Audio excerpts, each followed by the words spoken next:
Succession d'Alassane Ouattara. Tenez Birama Ouattara, alias TBO, dans les Starting Blocks. Lorsqu'en 2020, suite à la disparition brusque d'Amadou Gon Coulibaly, alors Premier ministre, mais pressenti par le président Alassane Ouattara pour être son défunt, et que, pour cette même raison, il décida de rempiler, il ne fallut pas plus pour que les rumeurs les plus farfelues affluent à propos de l'amateurisme du RHDP, le parti présidentiel, son incapacité à préparer et ou à assurer la relève. Chers parents, combien de fois vous n'avez pas entendu les opposants ici dire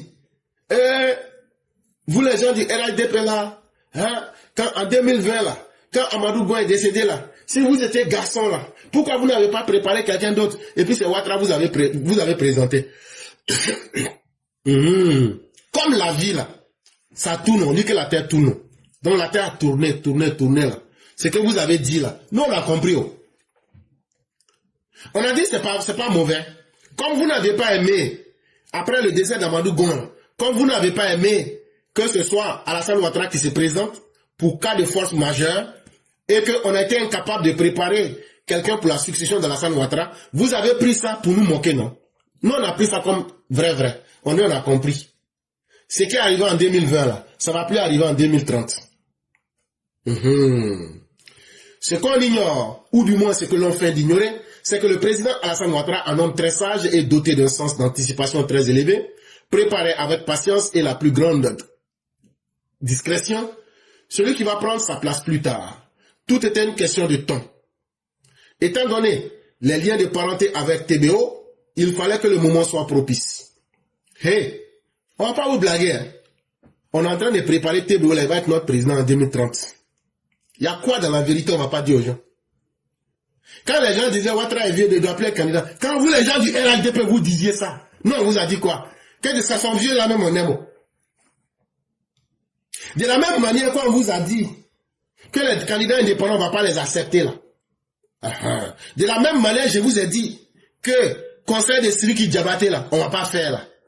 Là où j'enlève mes informations là, Caillou, mon pied est dessus là. C'est Caillou là, je prends pour vous dire, hey, on n'a qu'à arrêter de s'amuser. Si vous voulez la couper nos têtes, TBO là, on est en train de le préparer pour qu'il n'a qu'à être le président. Si ça ne plaît pas à quelqu'un là, vous n'êtes pas plus militant que quiconque. Si ça ne plaît pas à quelqu'un là, ouais, vous enlevez le nom dans RHDP. Si ça ne plaît pas à quelqu'un là, vous pouvez aussi couper nos têtes. Si ça ne plaît pas à quelqu'un là, vous pouvez aussi présenter vos candidats. Mais c'est que les opposants nous ont dit que Alassane Ouattara était incapable à fabriquer des successeurs là. Vous avez dit ça il y a longtemps. Maintenant on est en train de fabriquer successeurs, vous vous plaignez. Que non, ils sont même parents, c'est lui qui va accoucher, c'est son fils qui est ténébrament. On s'en tape. Nous ça ne nous intéresse pas. Ténébrament Ouattara lui-même là, c'est pas sa personne qui nous intéresse. C'est ce qu'il peut apporter aux Ivoiriens là qui nous intéresse. Si vous ne savez pas que le pays a atteint un niveau où aujourd'hui on a besoin d'hommes capables, où aujourd'hui on a besoin d'hommes qui peuvent apporter des résultats, nous on sait ce que nous on veut.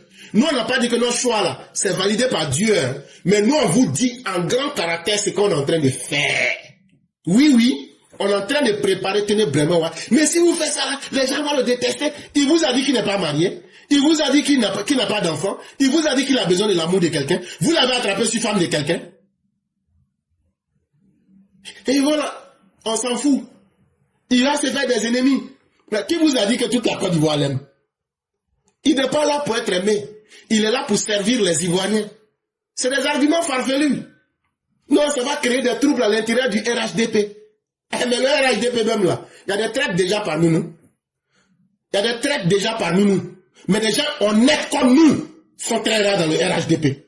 Des gens qui disent leurs idées, qui donnent les arguments. Et ces arguments-là vont à l'avantage du pays.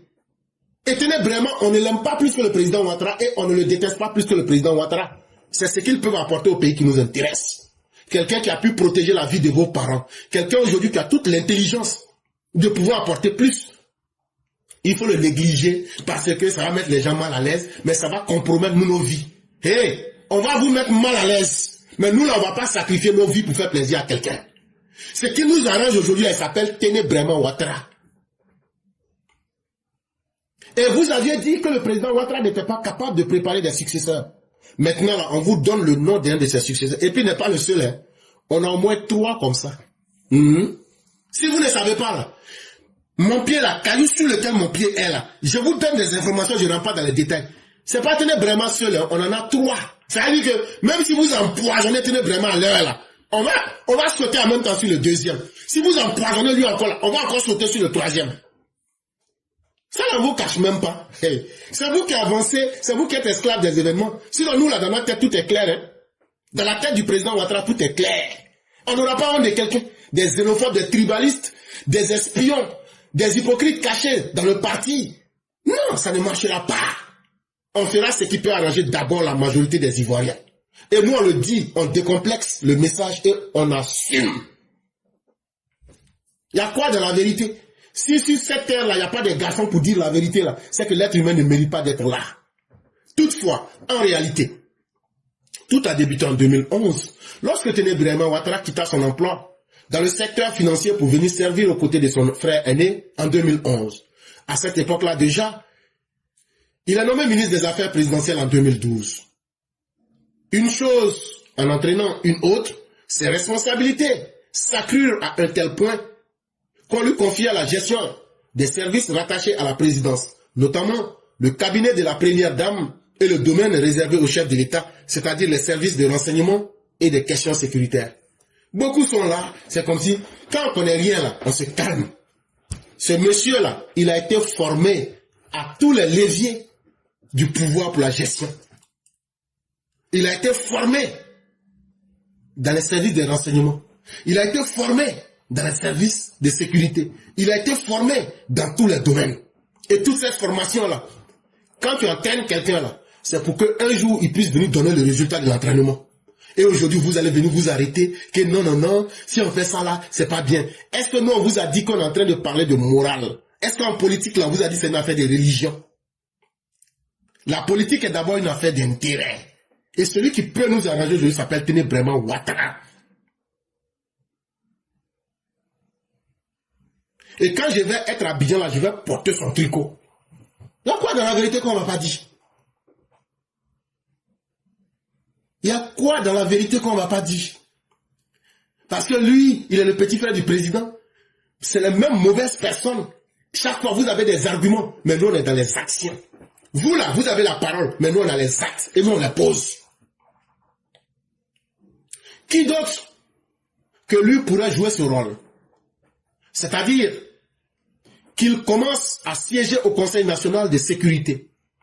À partir de là, les choses se sont enchaînées à une vitesse vertigineuse jusqu'à ce qu'il soit nommé vice-premier ministre dans le gouvernement Begré-Mambé II. Après que le président Alassane Ouattara lui eut confié le portefeuille du ministère de la Défense le 8 mars 2021 à la mort d'Ahmed Bakayoko. Si on me dit que c'est quelqu'un qui n'a pas été bien formé, c'est quelqu'un qui ne maîtrise pas, mais allez regarder le CV de l'homme. Et il ne souffre d'aucun scandale. Partout où il a passé là, il a laissé des résultats. Venez, on va travailler sur ces résultats. Allez chercher des défaillances.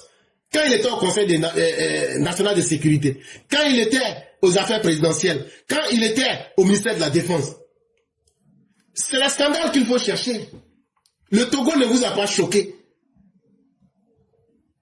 Le Burkina ne vous a pas choqué. Mais c'est la Côte d'Ivoire qui vous choque. C'est qu'apprêtez-vous, on va vous choquer plus que ce que vous n'avez pas vu. En tout cas, Téné Bréma Ouattara fera sa lente et patiente préparation pour être un homme d'État. Et donc, apprêtez-vous. Parce que de la même manière qu'on entend beaucoup parler, mais se plaindre là, nous on est prêts. On est prêts à assumer toutes les conséquences. On n'a pas caché à quelqu'un. Et il faudrait qu'on décomplexe ce débat-là. Et ceux qui veulent qu'on tienne des débats d'intelligence, avec des idées, des arguments, mais apportez-nous ce qui ne milite pas en faveur de ce que Téné Bréma Ouattara soit présidentiel. Mais en tout cas, vous ne pourrez pas faire le reproche au président qui n'aura pas préparé des successeurs. On en a préparé assez. L'analyse, on la constate. Le président Alassane Ouattara a commencé à préparer la relève depuis longtemps.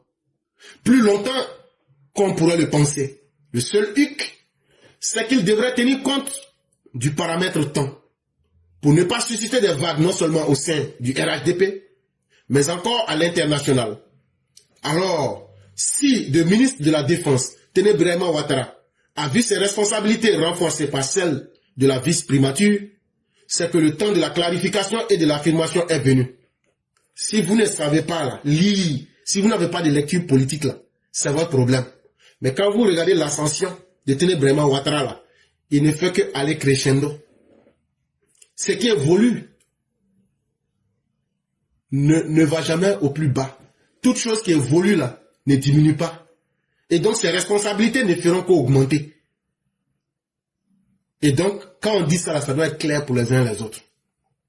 D'ailleurs, pour ceux qui continuent de soutenir la thèse du favoritisme, Téné Birahima Ouattara, qui a été nourri dans les sérails présidentielles depuis 1994, à la création du RDR, ancêtre du RHDP, a largement eu le temps d'accumuler de l'expérience et de faire des preuves.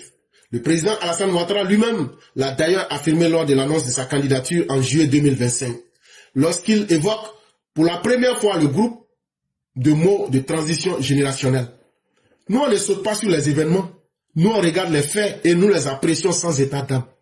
À partir du moment où, en juillet 2025, le président a parlé de transmission générationnelle, ça veut dire que nous, là, dans le débat public, là, nous, on doit montrer qui sont les personnes que nous pensons qui peuvent être dans cette transition générationnelle. C'est ça que nous sommes en train de faire. On n'a rien fait de mal.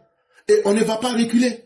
Si pour nous, Téné Birahima Ouattara est l'homme qu'il faut, pour nous apporter les résultats qu'il faut, c'est avec lui que nous irons. En somme, si les mauvaises langues profèrent des accusations contre le RHDP de ne pas préparer l'avenir, soit c'est parce qu'on sous-estime ou on mésestime le génie politique du président Alassane Ouattara, soit on a une lecture superficielle de sa gouvernance, car il a peut-être une bonne douzaine de cadres susceptibles d'être présidentiels, mais celui qui est déjà dans le starting block, c'est bien Téné Birahima Ouattara. Et je crois que ça doit être très clair pour vous. Je crois que le message doit être très clair. En Côte d'Ivoire, là, c'est pas deux personnes qui peuvent devenir président, c'est une seule personne. Et celui que nous on prépare pour 2030, là, il s'appelle Téné Birahima Ouattara. Et on ne va pas vous donner l'occasion de dire qu'on n'a pas préparé quelqu'un. Comme vous avez dit en 2020.